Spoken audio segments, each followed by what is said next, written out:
वादी उतरुड़ बाडीकुई टॉप, जिसे उतरुड़ पास भी कहते हैं, देर कोहिस्तान को स्वात कोहिस्तान से मिलाने वाला एक कदीम रास्ता है।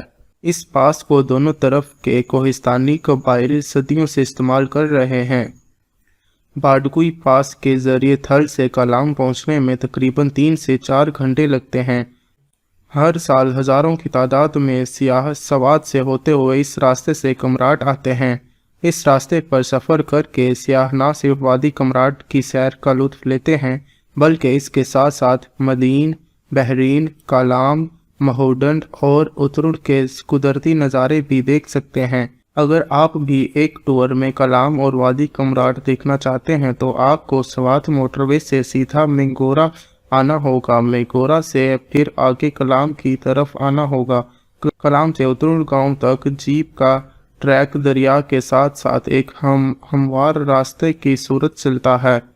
उतरुड़ गांव से आगे सफ़र शुरू होता है तो लकड़ी का पुल क्रॉस करते ही बाईं जानिब रास्ता बाडकुई पास की तरफ रहनुमाई करता है, जिसकी चढ़ाई शुरू करते ही घना जंगल शुरू होता है।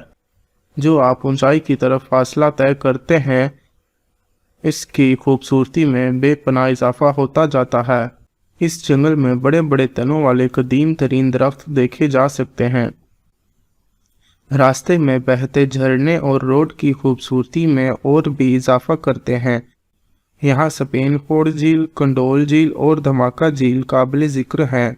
बाडीकुई पास में गुलशियर सड़क के करीब होते हैं, इसलिए आप बर्फ से लुत्फ अंदोज हो सकते हैं। बाडकुई पास मई से लेकर नवंबर तक खुला होता है। रास्ता दुश्वार गुजार है, इसलिए 4x4 गाड़ी ही तय कर सकती है, जो उतरुड़ बाजार से आसानी से मिल जाती है और आपकी मंजिल और सैर का 4 चांद लगा देती है।